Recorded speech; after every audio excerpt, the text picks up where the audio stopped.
Rico here, CEO of Sourcefine Asia, host of the Made in China podcast, and the host of the Sourcefine Asia YouTube channel, of course. Back with another one.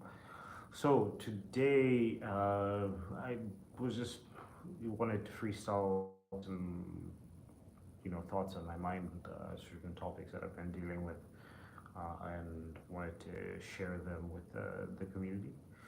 Again, usually my podcasts would be not live, edited, more edited, and I would be picking a certain topic or interviewing somebody, and then doing the podcast and then releasing it. That's what I've done, like over, I don't know, 400 or 500 episodes of the Made in China podcast and Sourcefine Asia's YouTube channel combined, and then things have evolved over time. Right now, I've gotten to a stage where I'm like, okay, I want to change it up. I want to keep evolving. I want to keep engaged with the community and all those kind of things. So that's why I started doing the lives. So today is really like, there's no particular topic that I'm trying to focus on. I would just like to, I'm gonna, freestyle it as it's called. And then of course, I always love, one of the things I love about doing lives is the engagement in the community. So the last live that I did a few days ago, we had a lot of engagement, a lot of people making comments. And I was also doing it with my friend, Filipino friend, who was also going live as well. So for any of the people that are joining that don't know who I am, I run my own sourcing company, and so basically what we do is we do import and export from China. And if you are familiar with that, then basically we export to different countries around the world. And yeah, so you can ask me anything about the import-export business, and I can do my best to answer. I think at this stage I've been doing it for 10 years, so I should have some knowledge on how to on how to do import-export and things like that. But outside of that, I've done the podcast thing for also a similar amount of time, more than 10 years. I've written a couple books. I have managed employees, and I've traveled around the world, lived in multiple countries. So yeah, I have a lived-in experience. So feel free to ask any questions.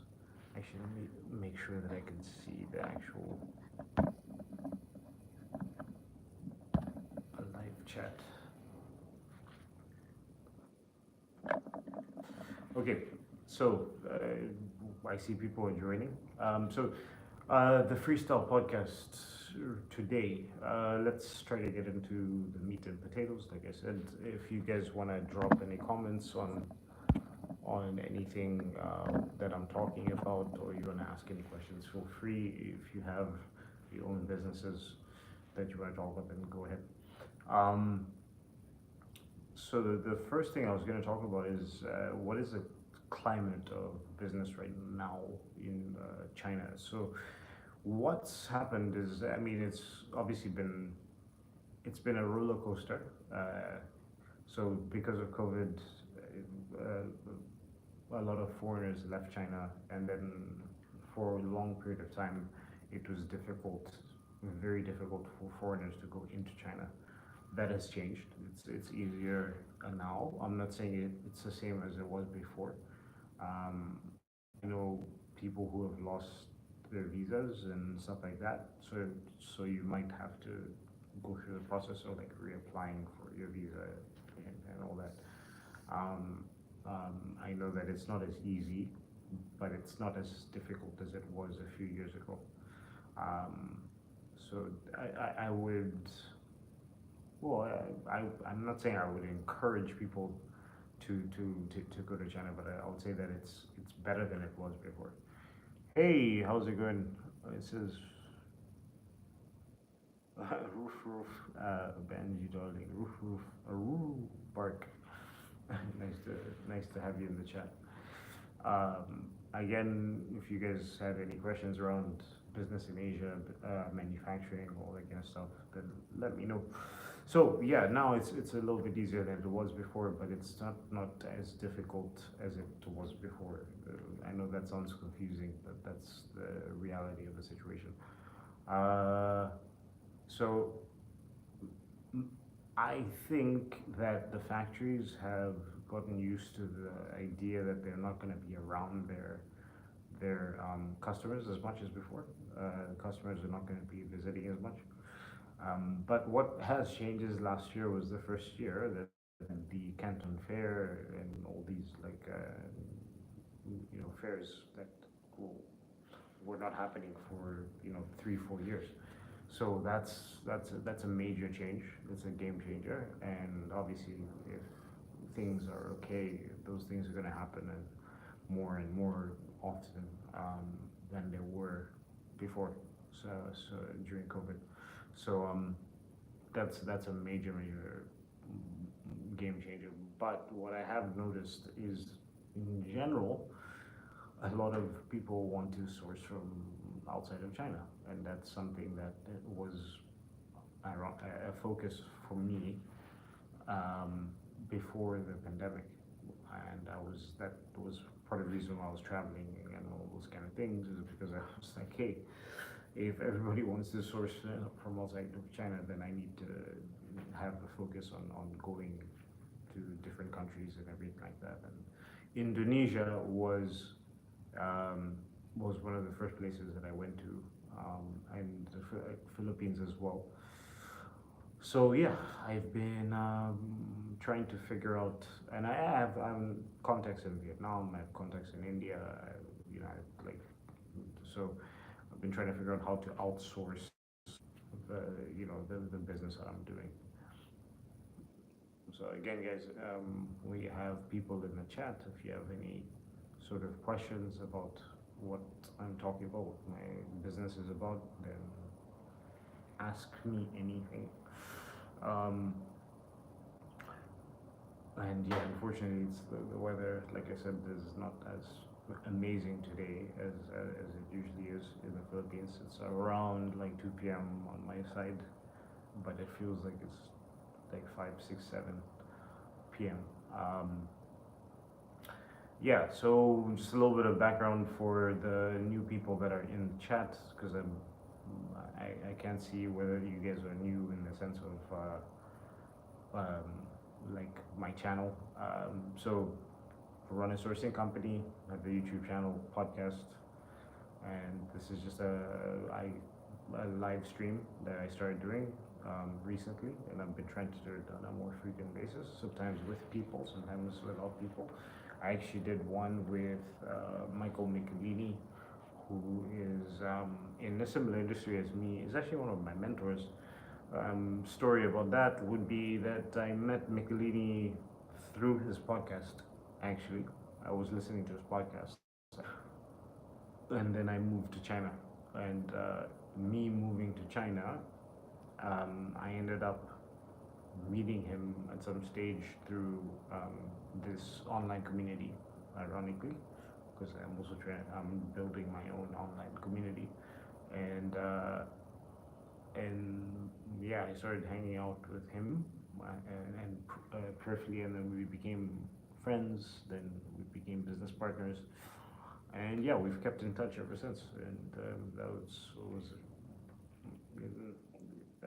that was a very interesting part of my life, because it's funny how the journey starts. So like, you go from being like somebody who's on a live stream, maybe just watching a live stream, to or listening to a podcast, or watching a podcast as well, to then getting an idea from that thing and then going for it, and then traveling to another country and moving to another country and like meeting the person that created that live stream or that podcast or whatever. So that's me. That's what happened with me, and that was fun. And appreciate my relationship with Michelinian and all the times that we had, because at the time when I started listening to his podcast, there weren't that many podcasts about China. All right, so maybe I'll talk a little bit about the basics of business in China, since I'm not sure how many of you guys have actually watched the videos from before. Um, so the misconceptions that people have are generally around getting conned, getting, in trying to do a production in China, and then your money being taken. So how do you avoid those situations? You avoid those situations by doing your due diligence, and also not like just sending money to random people and things like that. So due diligence in my estimation is more around like you have to do research. So our process is like we usually talk to 20 to 50 different suppliers before we actually start working with them. And then we do samples, the sampling process. So we're ordering 3 to 5 samples, and then we also make sure we understand the product as much as we can understand the product. So you as a buyer needs to be a little bit of the expert, right? So once you have an understanding of the products, then you're analyzing the samples when you receive them, and then you can sort of narrow down which factories you're going to work with. And then, like I said, documentation, getting all the documents from the factories and those kind of things. If you get enough documentation, then you get to a stage where you can place an order. So if you're happy with the samples, documentation, all those kind of things, then you get to a stage where you can place an order. Hey, we have Riza. Hello. Let me know if you have any questions. Again, I think we have some new people in the chat. Let me know if you have any questions about sourcing in Asia, specifically China, but like in Asia in general. So where was I? So once you get to a stage where you have the documentation, you've done research on the factories and all those kind of things, and you've narrowed to the number one option. What you're going to do at that stage is check all the history and all those kind of things, and it's obviously easier if you are working with a sourcing company, because that's basically what we do. You're gonna do a factory inspection before you do the production. Then you're gonna do a factory inspection during production if it's an original design. So you will establish a relationship with the factory, and then we always create like a WeChat group, WhatsApp group. We have a group thread on email with the supplier, and then you start your production. So you have your sample that's confirmed if you're happy with it.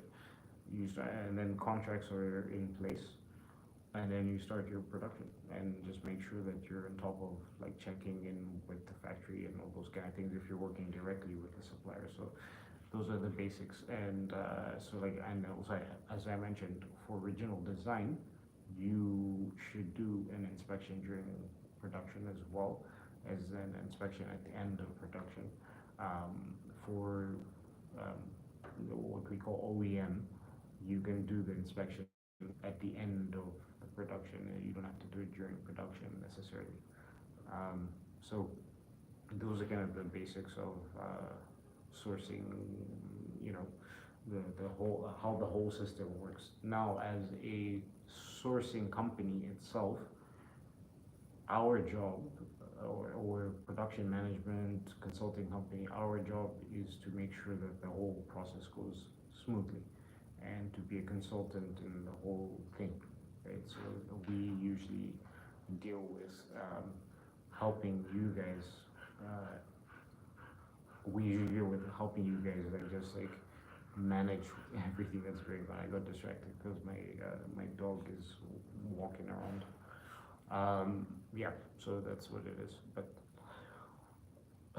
yeah, so that's kind of the whole concept of an overall production, and then how you would work with the sourcing company. So that's a good question to put out there and to answer. For me, as a sourcing agent, um, my ideal client is somebody that knows what they want. So they know exactly as much information as possible. So that is like perfect. So if someone come to me and say like I want this watch, I want it to be this color, I want it to be this material, I want it to be this and that, like completely um, analyzed what the, the materials are, the colors are, everything about the product. That makes my life significantly easier. And what I mean by that is like when I start to go to the factories are going to be asking me the same questions that I would have for my client, which is what are the colors, what are the materials, like all those kind of things. So if you already know that, then it makes it easier. And you also have to think about it from the perspective of the factories and the sourcing company, the, the person that you're working with. This is your product, so you should know this information already. That would be like me as a agent coming to you and asking you how would I source a supplier for for watches, or how would I source a supplier for laptops? You're like, but that's your thing. It's not my thing. Like, why am I teaching you how to do your job? So is a that is a very important thing that I think people that are getting into it for the first time should take into consideration.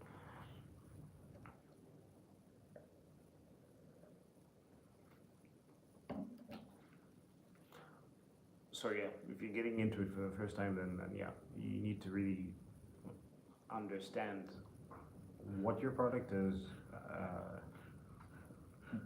all the different aspects, and there's ways to reference things. So for example, if you don't know where you should on how to understand like your product, again going back to the watches aspect, you can go online, let's say to an Amazon or any store. You can go online and you can basically just look at like the description of the product and just be like, hey, okay, so it's a watch, and then you'll see the breakdown of the actual product, and then you can take that information and apply it to your own product. That's what I always recommend people to do when they don't know where to start. The second part is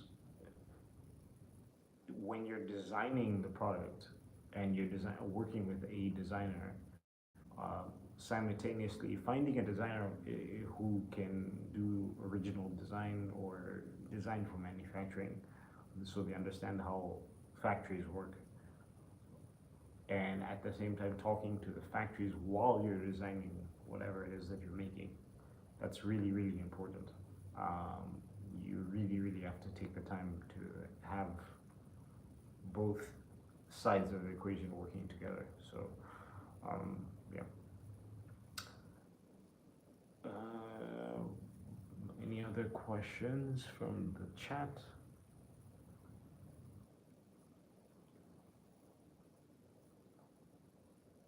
Do you guys have any other questions?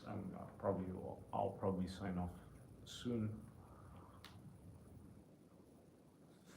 About manufacturing in China, any other questions, or manufacturing in general?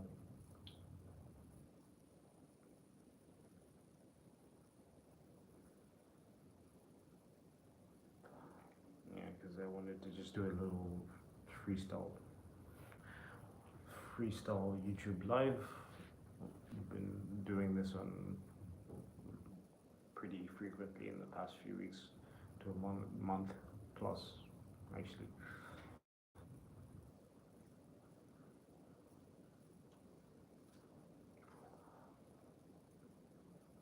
Okay, I'll leave you with this. It's like in terms of what's going on in the manufacturing world.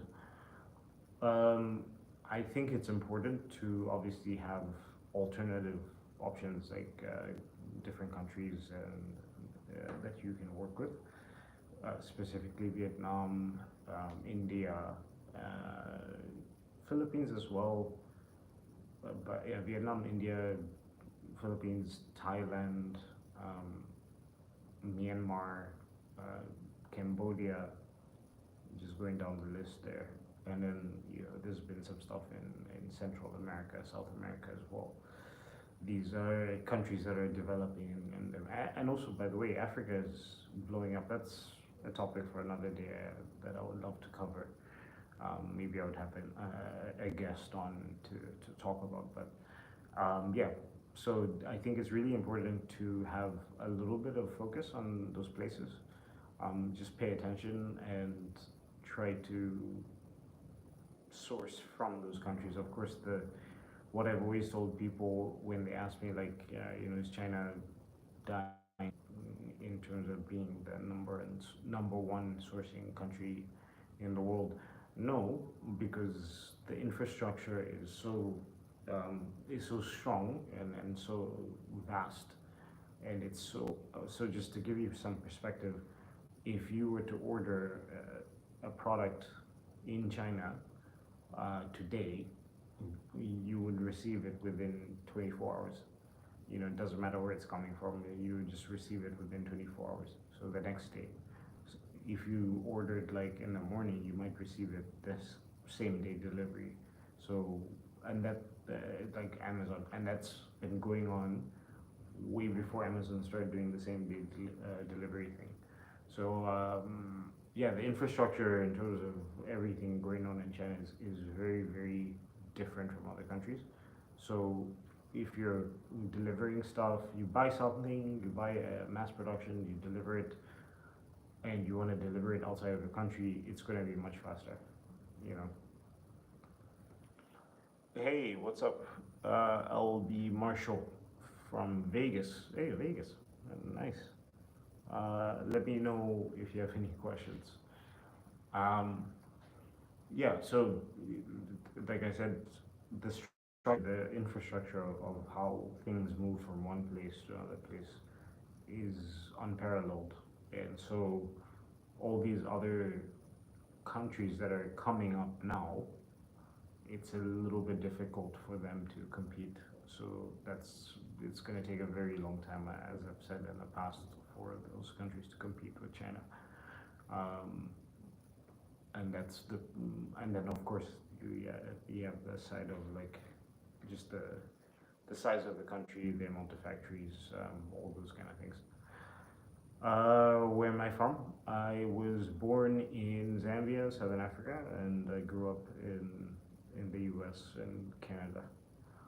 So like from when I was around 10 years old, I moved. What about yourself? Are you from Vegas, or you're just in Vegas right now? For the group chat, this is I'll be Marshall.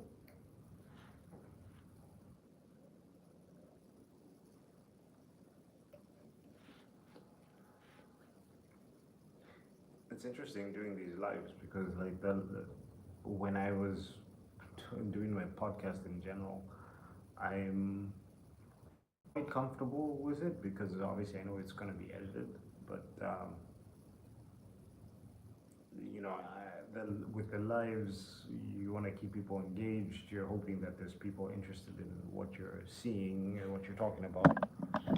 Whereas the podcast, you just like record it in a bubble and then you just release it. And some podcasts hit 10K views or 50,000 views, and some podcasts don't. From the Bronx, You moved to Vegas 14 years ago. Nice. Okay. What brought you to my live stream? Um, I'll be Marshall.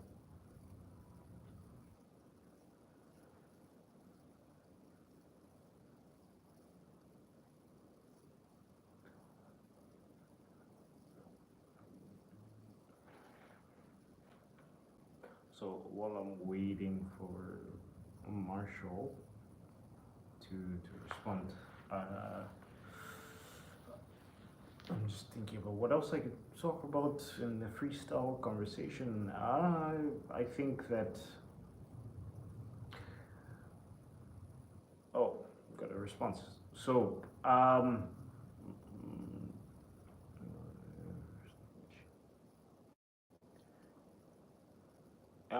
your daughter, you raised her. She graduated from college to be a nurse. Are you interested at all in business from China, like selling products and all those kind of things, or just business in Asia? Do you have any questions around that? I can answer. So yeah, I was gonna say that while I'm waiting for more questions from the group chat or more interaction from the group chat, a question that people typically ask me is like why I'm in Asia in general. Um, and I think this is still true, is that there are more opportunities in Asia than there are in the Western world. Of course, things are picking up right now. Like I was about to say, like Africa is beginning to pick up as well, and that's like I said, a topic for another day. But then even some of the opportunities with Africa, just to give you a small idea, is commodities trading. So the trading of different commodities to other countries. But a lot of the times, those commodities are still going to Asia. So, so Asia is still involved. So if you have connections and you have infrastructure in Asia to deal with importing products, then I think you can start to make a lot of money. So that's a big part of the reason why I've been in Asia for as long as I've been, and a big part of the reason why I still work with my industries because of my contacts and everything like that. Okay, so I got some more from Marshall. Okay, you have a delivery company with 33 drivers, third party with Amazon and UPS. Okay, cool. Wanted to look into diamonds from Africa. Mm, precious diamonds from Africa, precious like materials. It's risky. I don't really deal with that. Again, I'm in terms of the commodities trading side of things. Relatively, um,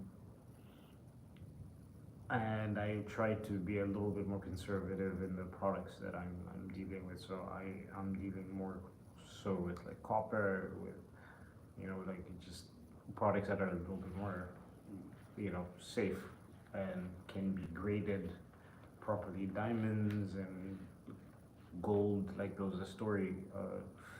You can Google it. There was a story recently where some guys had like tried to export fake gold outside of Zambia, and yeah, I'm just like, it's one of those things.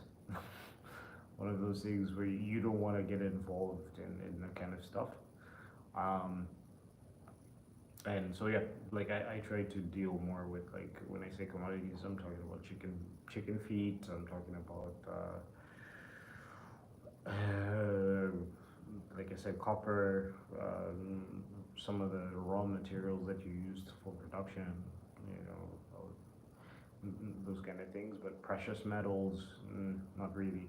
maybe like I don't know if you count steel as a precious metal, but yeah, steel, zinc, copper, those kind of things, which are much easier to grade in terms of actual quality of the product. So mm, yeah, that's what I'm mostly working with right now. Again, I'm at the beginning of that the commodities trading. I'm at the beginning of that journey, so it's something I'm expanding for my company as well. So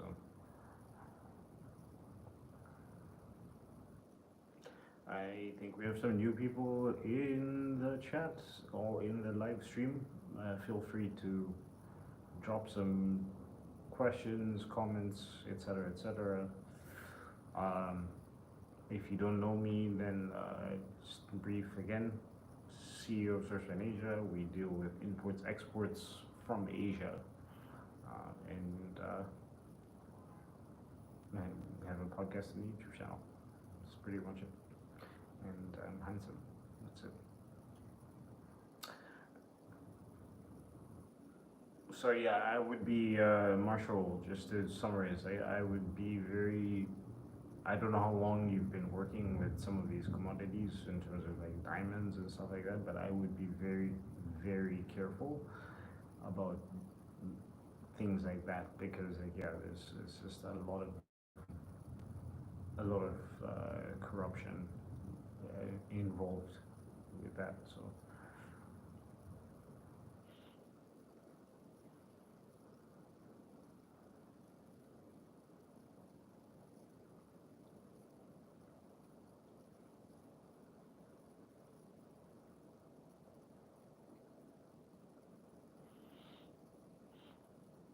all right, guys. So it's been around 30 minutes. These lives, especially a freestyle live, I didn't really have a particular topic I wanted to talk about. So if you have any questions right now, then drop them in the comment section. Otherwise, I'm gonna have to sign off in the next little while.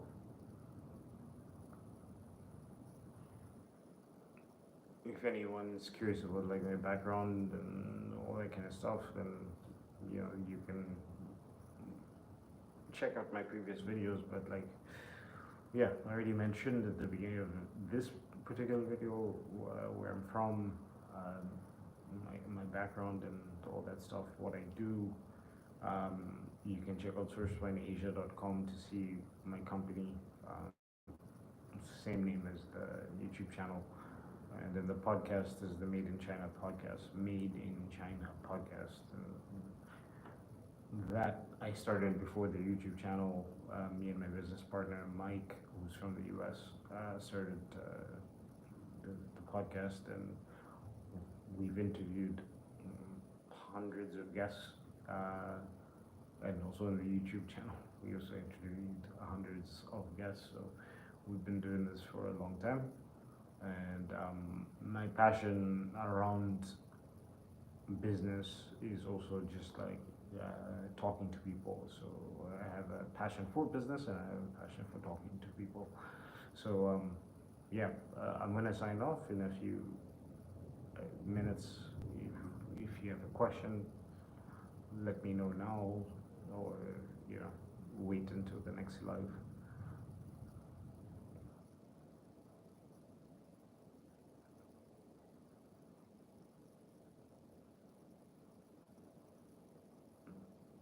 For a bit.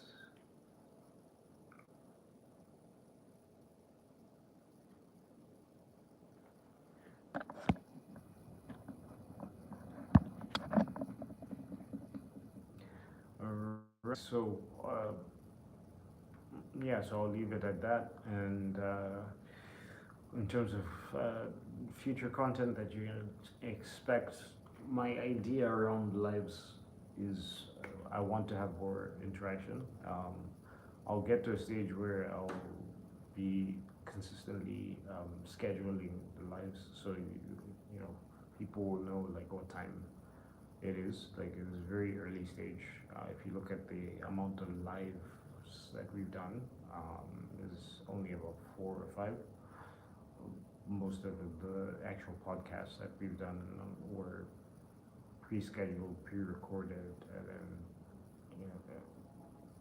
scheduled at a certain time to be released.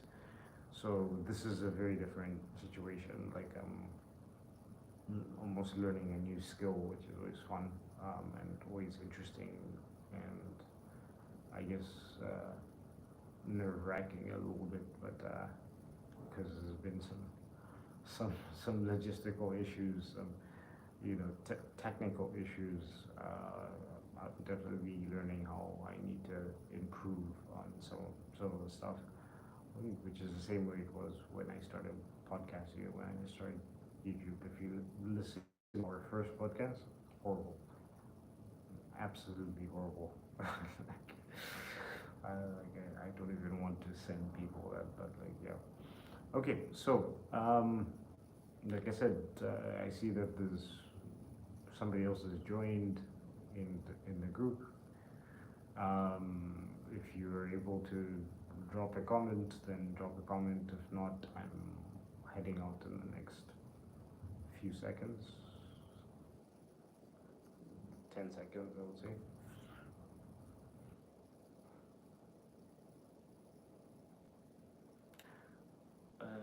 Okay, better to head out than have some dead space. But guys, besides that, if you want to contact us, you can go to sourcefinasia.com, go to the contact us link. So obviously, we have the YouTube channel as well. You can drop comments on this video when it gets posted. I think you can drop comments on the website as well, on the Media Channel podcast, and you can also listen to the back catalog of the podcast. My email address is rico@sourcefinasia.com. So if you want to contact us there, yeah, there's multiple ways of getting in contact with us. I think you can even go to our YouTube channel as well and contact us from there. So yeah, there's I'm trying to do these on a regular basis and trying to just come up with different topics. Today was more of a freestyle, but generally, if you see the previous ones, well, I will say this is before I go, I want to do more of let's say I'm trying to do a Joe Rogan-esque podcast, but talking about living in Asia and business in Asia. So I'm heading out again. If you don't have any questions, I'm leaving. I've been on for close to 40 minutes. If you have a question, then you can ask, and I'll give you some time because I see new people joining the live. All right, so heading out.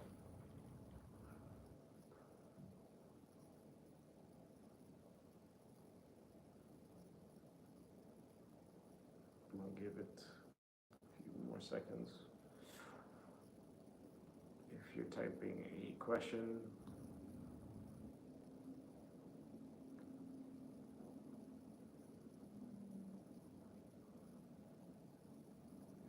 okay, I'm out. So, cheers.